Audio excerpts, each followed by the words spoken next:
Merhaba arkadaşlar, kanalıma hoş geldiniz. Bugün sizlerle hem çok lezzetli hem yapımı çok kolay olan kilis tava tarifi paylaşacağım. Bu tarif benim hem akşam yemekleri için hem de davet sofralarım için çok fazla tercih ettiğim bir tarif.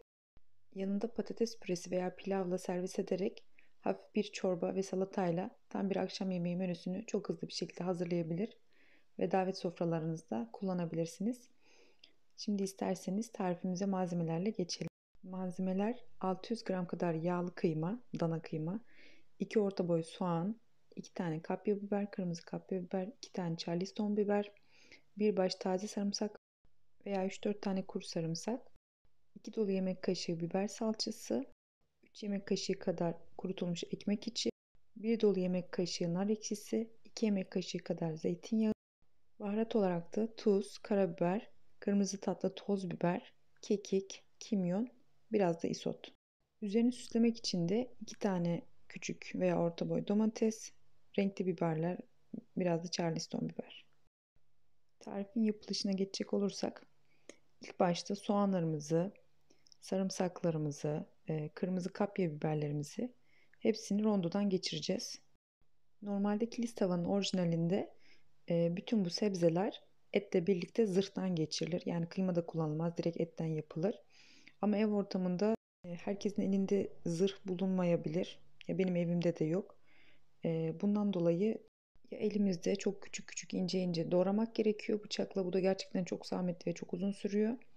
Ya da bir rondodan geçirmek gerekiyor.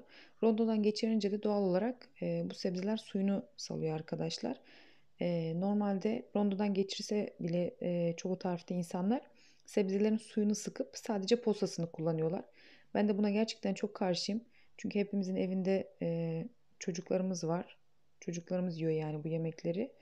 Ve sebzelerin suyunu atıp posası kaldıktan sonra çocuklar için hiçbir besin değeri kalmıyor neredeyse bu yemeklerin. Bu kebapta da sebzeler suyunu salacağı için ben ekmek içi kullanıyorum. Yani bu ekmek içi sebzelerin fazla suyunu çekecek.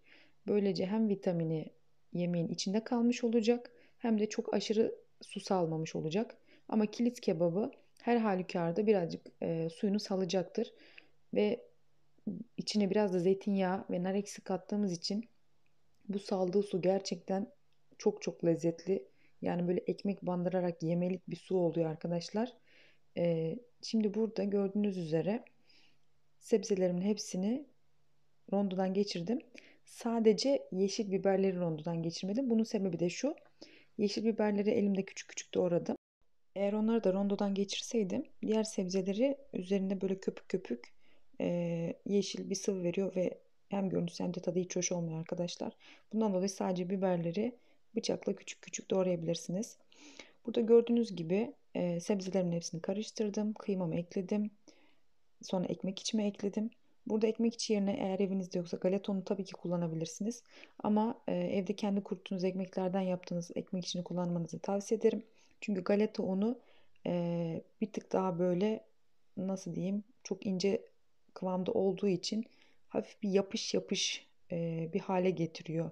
Hem köfteleri hem de bu şekilde kebapları içine koyduğunuz zaman kıvamı çok da hoş olmuyor açıkçası. O yüzden kendiniz evde bayatlayan ekmeklerden, kuruyan ekmeklerden hafif böyle fırında bir kurutup tekrardan rondodan çekip buzluğa atarsanız sürekli elinizin altında ekmek içi bulunmuş olur.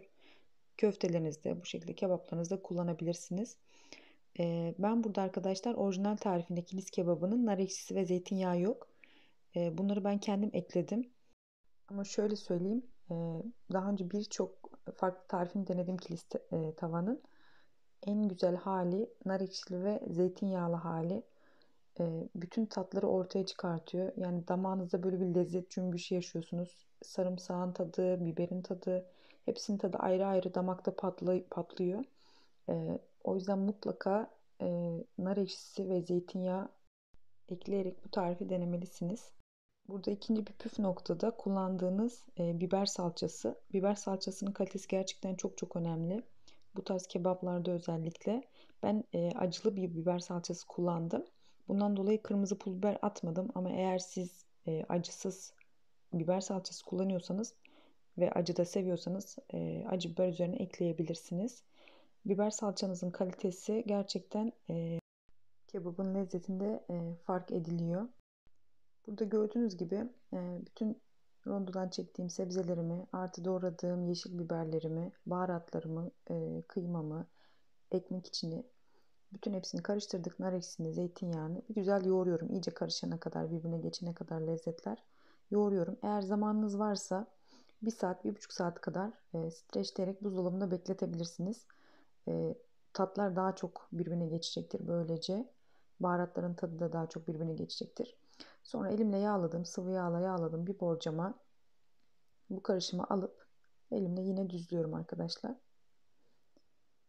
Sonrasında da kebabı düzledikten sonra yine üzerine biraz zeytinyağı gezdireceğim. Bu arada fırınımı 200 derece fanlı ayarda çalıştırdım. Fırınım ısındı.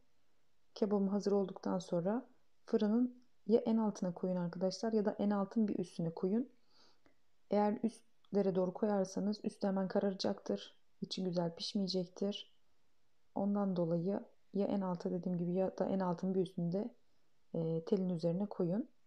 Sonra ara ara yine kontrol ederek üzeri yanmasın diye kebabımızı pişireceğiz. Gördüğünüz gibi üzerine zeytinyağını koyuyorum. Sürüyorum güzelce her tarafına. Bu hem kurumasını engelleyecek hem de biraz daha böyle parlaklık verecek kebabımıza. Bu arada üzeri için ayırdığım sebzeler vardı. Domates, biber. Bunları da gene temizleyip küçük küçük dildim. Ve üzerine bunlarla süslemiş oldum. Burada soğan da kullanabilirsiniz.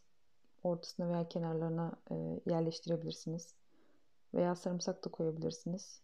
Tamamen dediğim gibi sizin damak tadınıza kalmış bir şey.